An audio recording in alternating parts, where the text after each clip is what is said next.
So Freunde, auf das Video heute habe ich mich ganz besonders gefreut, denn wir machen heute mal den Giftschrank auf. Wir gucken uns einfach mal all die Düfte an, wo man sich fragen kann, ist das noch Duft oder Parfum oder kann das weg?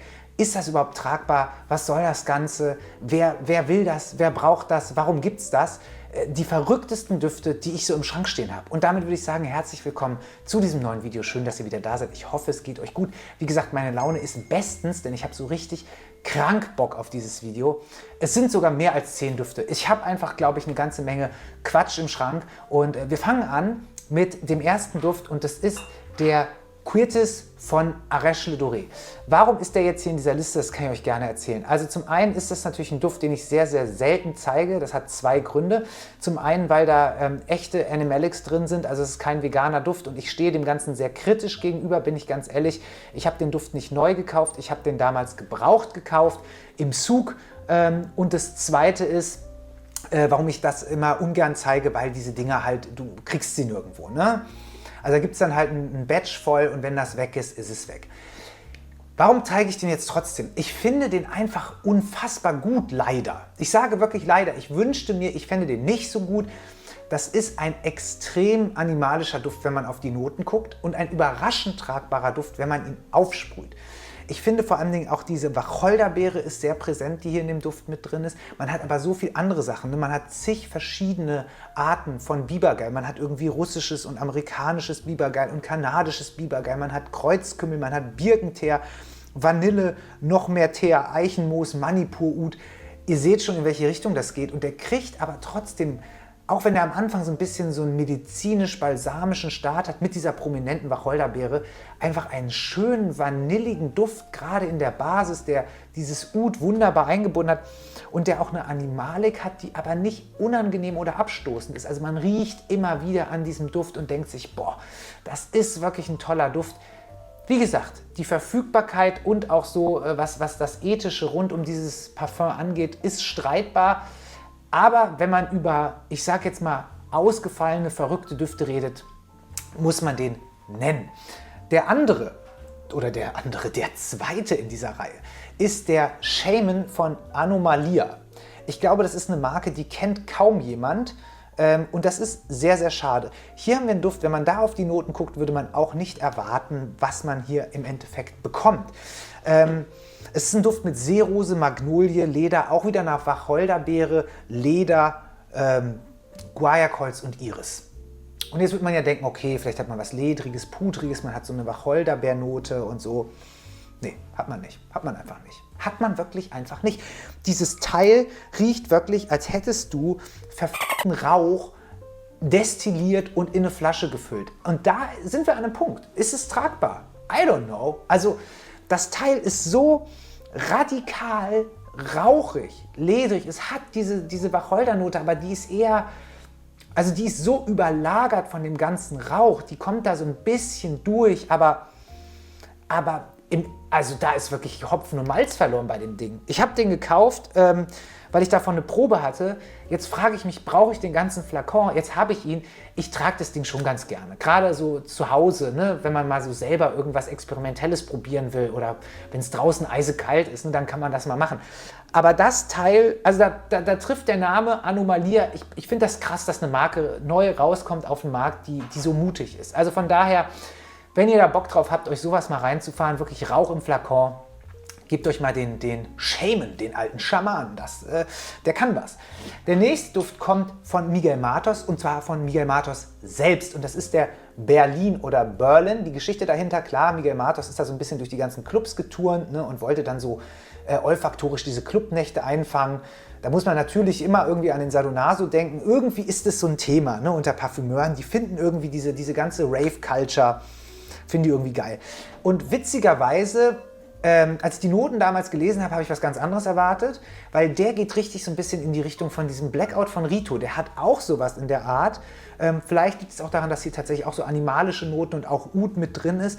Aber wir haben auch Kreuzkümmel, wir haben ganz viel Tonkabohne, Vanille, also was Vanilliges.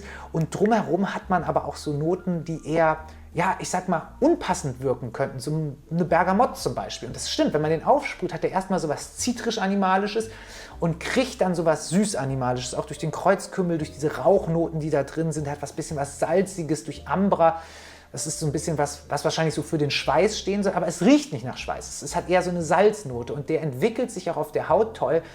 Und der ist auch für einen Miguel Matos Duft doch relativ tragbar. Also wenn man nur so die Noten liest und sich dann denkt, naja, diese ganze Animalik auch mit dem Kreuzkümmel zusammen, mit so salzigen, rauchigen Noten und dann noch irgendwie Vanille und Bergamott, was soll das? Funktioniert tatsächlich in der Praxis viel besser als auf dem Papier. Es ist natürlich kein Duft für jeden Tag, das ist klar. Ne? Also es sei denn, ihr habt den letzten Tag auf der Arbeit oder so, dann könnt ihr das nochmal anziehen. Aber finde ich wahnsinnig spannend, finde ich toll. Auch wenn ich nicht so richtig verstehe, was er mit Club und Berlin zu tun hat. Also das muss mir der Herr Matos dann vielleicht nochmal irgendwann erklären. Nichtsdestotrotz ist es ein spannendes Ding und gerade, ich sag mal, in seiner Historie noch einer der tragbareren Düfte. Der nächste ist absolut tragbar, hat es trotzdem hier reingeschafft, weil diese Marke so unbekannt ist und das ist der Graphite von Madeleine. Das ist eine französische Marke, die machen noch richtig viel in Handarbeit, die benutzen auch ganz viel natürliche Inhaltsstoffe. Und hier ist Graphit und Kreide und Hölzer. Das ist das, was sie selbst sagen. Aber in Wirklichkeit ist das einfach nur ein teurer Encre Noir. Ich weiß, der riecht jetzt nicht ganz genauso. Aber diese Vetiver Zypressen-Kombi und dieses feucht-grüne, ein bisschen verbrannte und dann wieder kreidig, graphitartige, das hat der auch. Der hier ist ein bisschen feiner auflösend. Ne? Also der Encre Noir ist halt schon so ein bisschen, ich sag mal, mehr on the nose. Der hier ist ein bisschen feiner, der oszilliert vielleicht so ein bisschen mehr zwischen den einzelnen Noten. Aber nichtsdestotrotz geht das in so eine Richtung. Wer den Encre Noir gar nicht mag, der braucht auch den Graphit nicht ausprobieren. Wer aber mal eine spannende Alternative probieren möchte, die vielleicht wirklich auch nochmal so diese, ich sag jetzt mal eher mineralischen Noten noch so ein bisschen mehr betont, der kann das Teil auf jeden Fall mal ausprobieren. Der ist absolut tragbar, aber ist auch eine crazy Marke. Könnt ihr euch mal angucken. Madeleine insgesamt sehr interessant. Dann kommen wir wirklich zu einem Duft. Ich hätte euch gerne die Packung gezeigt. Habe ich aber nicht, weil, also ich glaube, da wird YouTube das Video bannen, weil da ist so viel, ich sage jetzt mal, Genitalbereich zu sehen, dass einem fast schwindelig wird. Und das ist der Lazarin von Senyoko. Man würde denken, das sind jetzt irgendwie Japaner, das sind allerdings auch Franzosen. Und das ist ein Duft von Ewan McCall, der auch die letzten Düfte zum Beispiel für Beaufort London gemacht hat und der Kopf hinter Jorum Studios. Und die Geschichte ist, also die Zarin hat sich ordentlich durchgeboxt, ja, und ist dann, ich sag jetzt mal, mit allen Sekreten, Schweiß benetzt, direkt rein in die Garderobe und hat ordentlich Puder drüber geknallt. Also was hier an Animalik drin ist, Costus, Bibergeil, Zibet, Narzisse, Kreuzkümmel, das könnt ihr euch nicht vorstellen. Moschus. Und da drüber hat man Honig, Johannisbeere, Muscatella-Salbei, ein bisschen Petit Grain, so getrocknete Früchte. Und das funktioniert gar nicht. Also es ist ein krasser Duft, der ist ganz toll und ich finde, dieses Thema ist getroffen, aber es ist ein Konzeptduft. Also ich weiß nicht, wo und wann und wie man den tragen soll, aber der riecht wirklich, der riecht herb. Also wirklich, da hast du wirklich das Gefühl, die Zarin ist da gerade an dir vorbeigelaufen und du nimmst nur diese Wolke ein und denkst so, Digga, geh mal duschen. Also, ja, also das ist wirklich animalisch würzig und mit diesem Honig und diesen getrockneten Früchten hat das dann auch noch so ein bisschen körperliche Süße. Also, ich finde es mutig. Ich finde es absolut mutig, ich finde es absolut gut. Das ist ein Ding, was wahrscheinlich die wenigsten von euch begeistern wird, aber wenn ihr mal die Chance habt, diesen Senyoko auszuprobieren, macht es auf jeden Fall mal. Dann habe ich hier so ein Ding, also das ist der Dead of Night von Strangelove NYC und ich habe hier die wirklich allerkleinste Größe gekauft. Ich glaube, das sind hier die 15 Milliliter. Habe ich auch im Zug gekauft, weil das Ding ist einfach unbezahlbar. Also das ist eine Frechheit. Die wollen, glaube ich, auch fast 600 € für einen 100 Milliliter Flakon. Ist ein Christoph Laudamiel Duft und es ist auch hier, es ist ein Rose-Oud-Duft, aber da ist echtes Oud drin und das riechst du halt. Also das ist wirklich auch animalisch, das Opening ist wirklich doll. Natürlich, man hat noch so ein bisschen so Ambernoten, Moschus, Tuberose, aber im Endeffekt ist das alles zu vernachlässigen. Das ist ein radikaler Rose-Oud-Duft. Ich würde mir davon auch keinen größeren Flakon kaufen. Das Ding ist cool, um den mal zu tragen. Das ist so ein bisschen so eine Machbarkeitsstudie. Ich meine, Christoph Laudamiel hat ja auch viel für Tom Ford damals gemacht. Diesen Amber Absolut zum Beispiel, diesen eingestellten Amberduft und sowas. Und das Teil hier, völlig overpriced. Ich meine, gut, kann natürlich sein, dass da wahnsinnig viel echtes Oudöl drin ist, so ein bisschen Richtung Frederic Malle. Das weiß ich jetzt an der Stelle nicht. Aber wer das sich mal gönnen möchte, wer wirklich dekadent ist und sagt, mir ist der Preis egal, ich bin reich und ich scheiß auf alles. Der probiert es mal aus. Also diese Strangelove NYC-Dinger sind sowieso total krass. Ich weiß nicht, also ich habe den halt im Zug gekauft, ich habe da viel von gelesen. Ich weiß gar nicht, ob man die, ich glaube bei Eva Bogner in München, die haben die auch. Aber das ist so ein Ding, das kriegt man, glaube ich, auch sonst kaum in irgendeiner Parfümerie mal unter die Nase. Da muss man schon mit der Lupe suchen. Den nächsten, das ist der Thomas de Monaco, den Fuego Futuro. Ich habe den hier schon mal gezeigt. Und ich muss an der Stelle so ein bisschen Abbitte leisten, bin ich ganz ehrlich, ich muss mich ein bisschen entschuldigen, es tut mir auch leid. Ich habe mich damals über den Namen lustig gemacht, ich habe gesagt, ja, hier, Thomas de Monaco, haha. Und dann in den Kommentaren hat das auch jemand aufgegriffen, übrigens zu Recht, ja, der Mann heißt so. Ich weiß das auch. Ne? Ich glaube sogar, der ist ursprünglich Fotograf gewesen, hat auch wirklich Sachen gemacht, die man kennt. Also der heißt Thomas de Monaco, aber das heißt ja nicht, dass das ein guter Markenname ist. Und da bleibe ich auch bei. Also selbst wenn du Thomas de Monaco heißt, dann nenn doch deine Marke einfach anders, weil ich finde einfach, es gibt mir einfach trotzdem dieses Gefühl, dass das so ein bisschen auf teuer macht. Der Duft selber ist absolut fantastisch, das ist dieser trockene, wirklich knochentrockene Heuduft mit Mate, mit Weihrauch, mit Pfeffer, mit Salbei und am Ende hat er diese Zypressennote und was sie Ascheakkord nennen und wie gesagt, trockener Fuego Futuro. Probiert den auf jeden Fall aus, das ist absolut eine DNA, die ich so in der Art nicht kenne, absolut einzigartig, hält wahnsinnig lange, bleibt dabei aber die ganze Zeit angenehm. Der hat nicht so ein brutales Jahr, sondern nur eine krasse Haltbarkeit.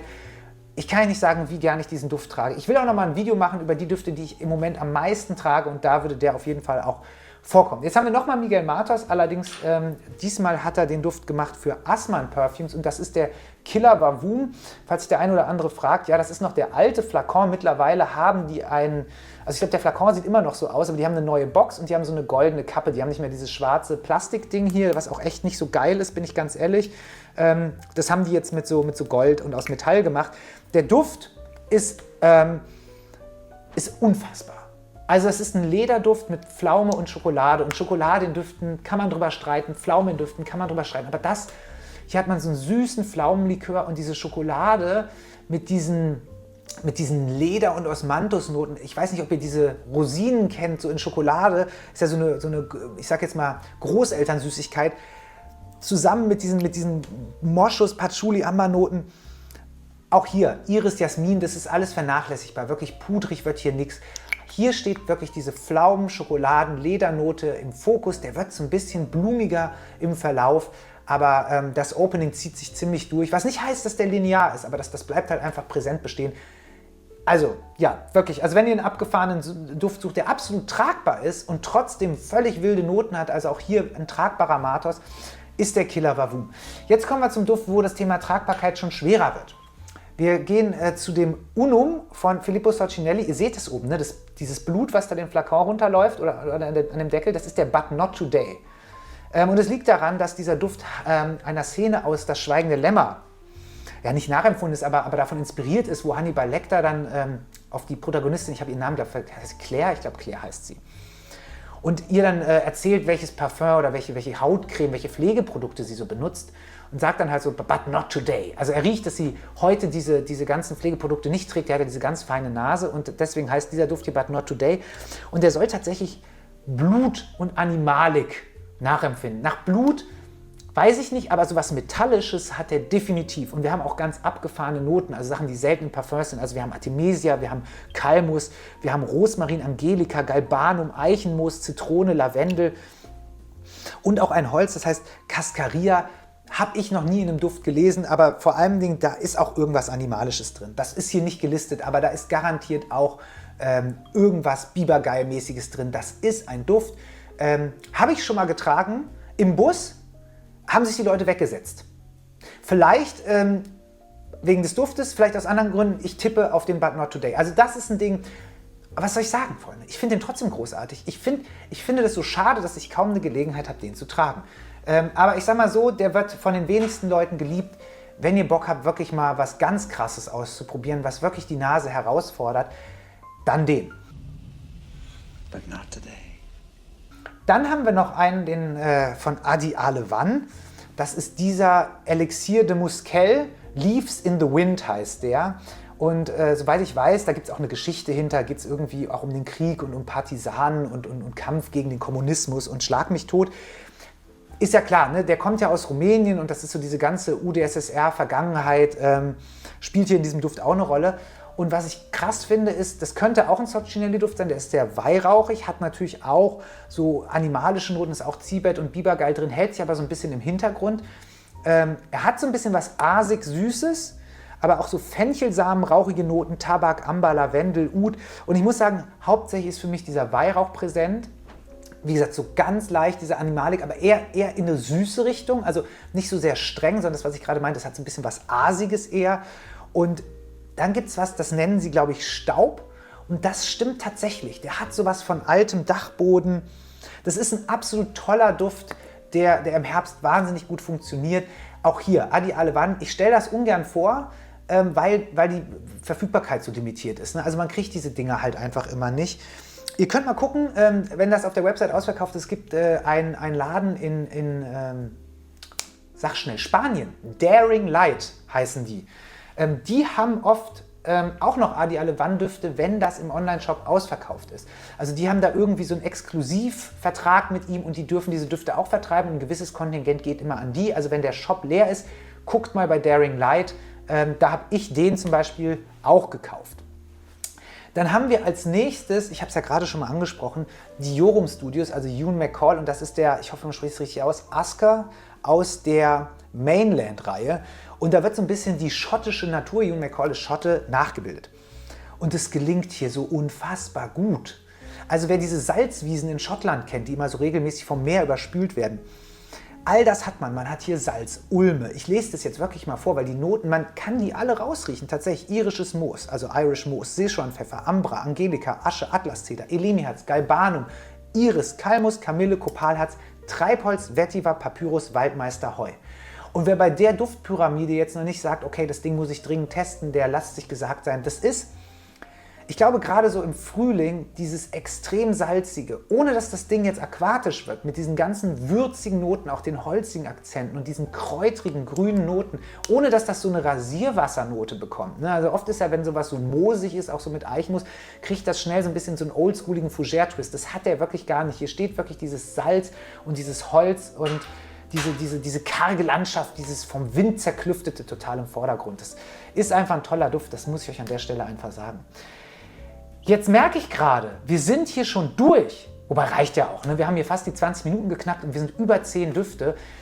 Ich hoffe, ihr hattet ein bisschen Spaß. Ich hoffe, da sind ein paar Düfte bei gewesen, wo ihr sagt, Bro, das muss ich unbedingt mal ausprobieren. Wie gesagt, ich sage das an der Stelle nochmal, das sind keine Kaufempfehlungen, Freunde. Ne? Nicht einfach irgendwie Zeug kaufen. Ne? Ihr sollt euch einfach nur ein bisschen hier berieseln lassen, gucken, ob da was bei ist, was euch interessiert. Es geht darum, dass ihr ein bisschen Inspiration bekommt, euch ein bisschen unterhalten lasst. Ob ihr was kauft, könnt ihr später entscheiden. Besorgt euch mal die eine oder andere Probe, besucht mal wieder eine Parfümerie bei euch in der Gegend, riecht mal ein bisschen, schnüffelt euch durch. Bei den Dingern, wie gesagt, ist ja eh die Frage, sind das alltagstägliche Düfte? Nein. Kann man sie trotzdem tragen? Ja, aber halt zu Special Occasions und das sind Liebhabersachen. Also bei den Düften, da ist nichts bei, was ihr jetzt im Alltag brauchen werdet. Aber wenn ihr nach was Besonderem sucht, nach irgendwas, was euch olfaktorisch ein bisschen herausfordert, glaube ich, sind da einige Banger dabei. Und dann würde ich sagen, sind wir am Ende angekommen. Lob, Kritik, schreibt es mir gerne in die Kommentare. Wenn ihr Düfte habt, die total ausgefallen sind, wo ihr sagt, ne, das sind wirklich so Once-in-a-Lifetime-Dinger, schreibt es mir auch gerne in die Kommentare. Vielleicht ist ja der ein oder andere Duft, bei dem ich auch noch nicht kenne. Da freue ich mich immer drüber. Und ansonsten, wenn euch das Video gefallen hat, gebt dem Video ein Like, abonniert den Kanal, macht die Glocke an, damit ihr nichts mehr verpasst. Schaut, was wir sonst noch auf dem Kanal gemacht haben. Und dann würde ich sagen, freue ich mich, wenn wir uns einfach nächste Woche wiedersehen und sage alles Liebe, alles Gute und tschüss.